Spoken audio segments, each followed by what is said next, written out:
If your Alienware Aurora R11 only shows a black screen after powering on, this guide covers the best repair methods. We will fix Windows startup, recover boot files, and restore your system. A lot of errors pertain to this problem, and we're going to go ahead and jump into what should hopefully be a pretty straightforward process, guys. And we're going to go ahead and jump right into it. So first thing I'd recommend doing would be to actually go ahead and boot to the troubleshooting utility on Windows 11. So if you do a hard power off 3 times in a row, Windows should automatically attempt to launch the startup repair utility. And if it doesn't find anything, it will give you the option to select advanced settings, in which case it will take you to a screen that looks like this. Now, if it does not take you to a screen that looks like this, or you're unable to get to that, you can also download the Windows 10 Media Creation Utility, or Windows 11. They probably will make a creation utility for Windows 11 at some point.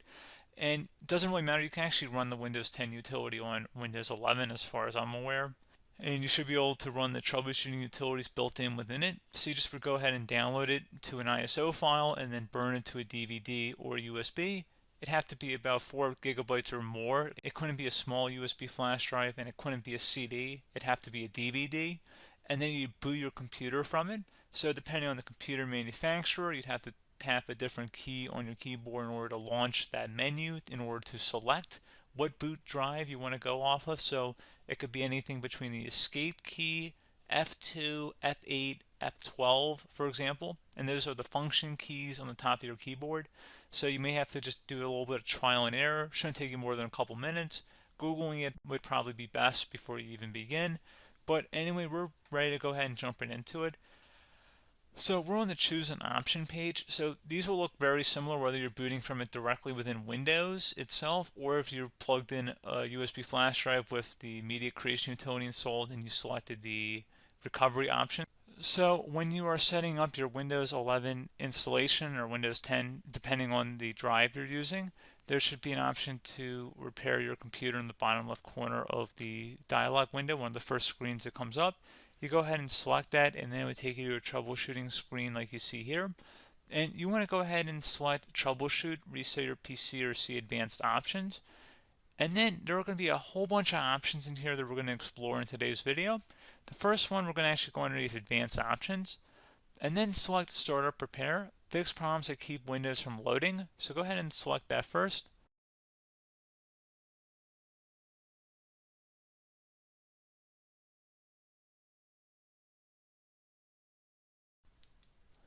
Okay, so you can see it could not repair our PC.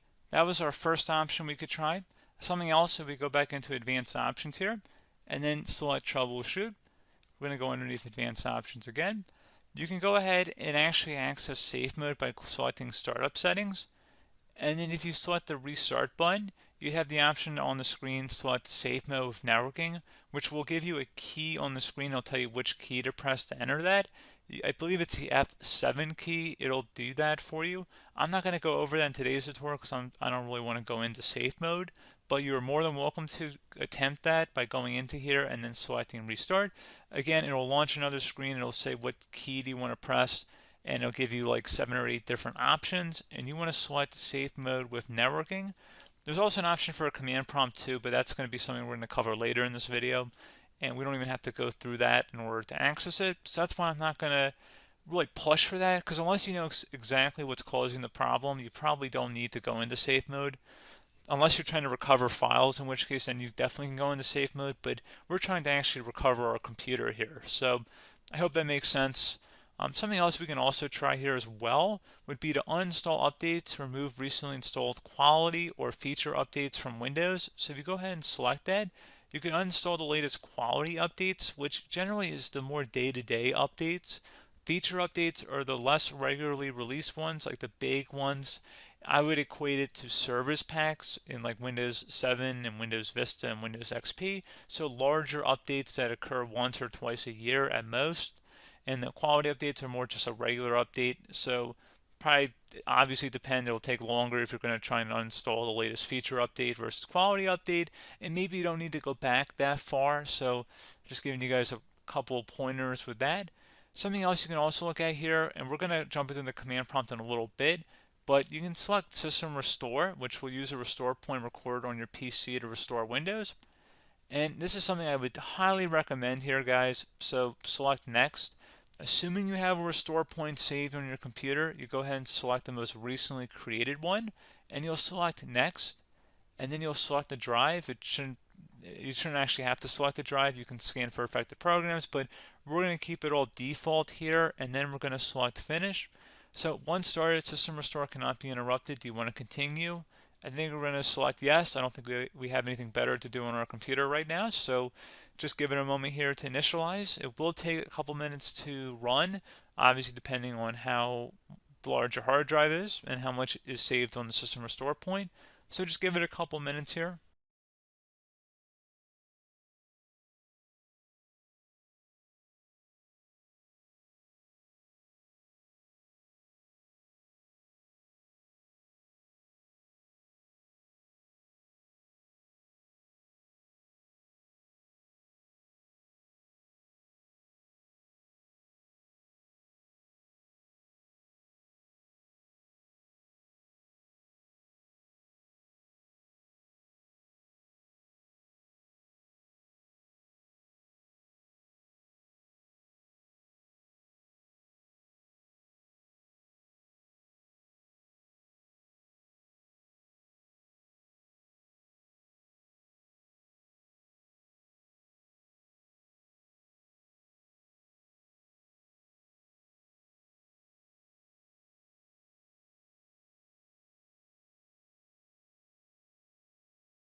Okay, so you can see the system has been restored successfully.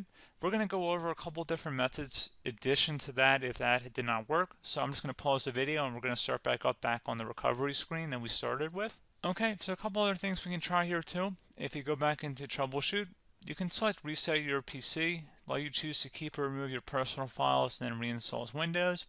You can select to keep my files, which will remove apps and settings but keeps your personal files. You can also select remove everything, which will remove all of your personal files, apps, and settings. So this is more of a factory reset, the second option here. First option, it should not delete all of your personal files. However, it will pretty much clear most of your programs. And keep in mind, there's no guarantee that your information, number one, is even still available and easily recoverable on your computer to the point that you actually would be able to recover anything.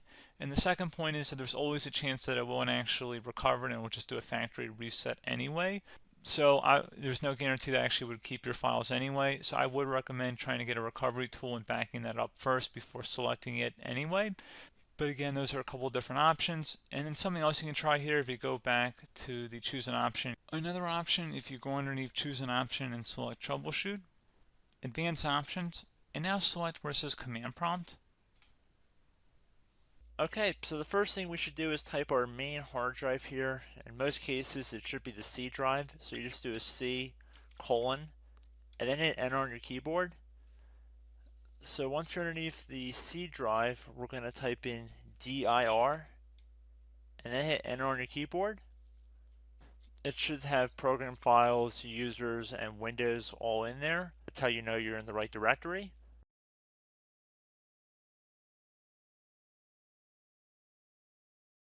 In some cases, it might be the D drive as well, so just keep that in mind.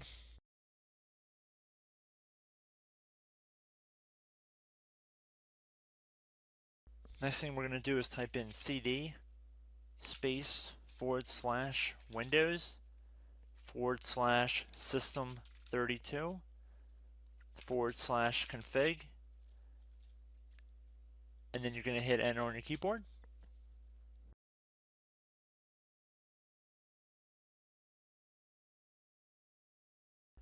So now you're going to type md space backup.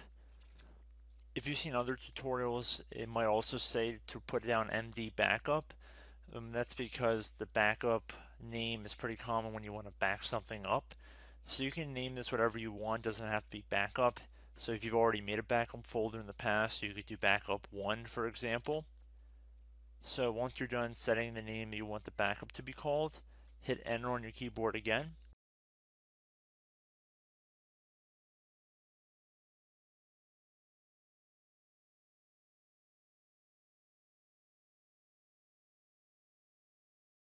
At this point you want to type copy, C-O-P-Y, space, then you want to do the star symbol above the 8 key, then do a period or a dot, whatever you want to call it, then another star sign, and then another space, and then type backup, and then hit enter on your keyboard.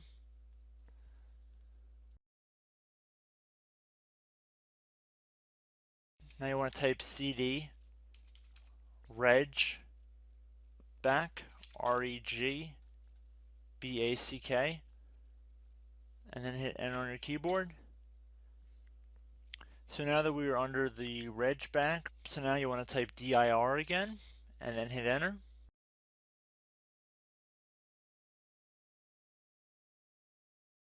So now at this point we're going to type copy again. So copy, space, star sign,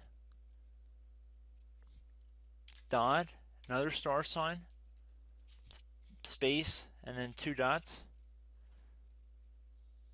So we're going to type copy, space, star sign, dot, sign, star sign, dot, dot, and then hit enter on your keyboard again. So for overwrite, you want to overwrite all. So type A on your keyboard, so capital A, and then hit enter on your keyboard.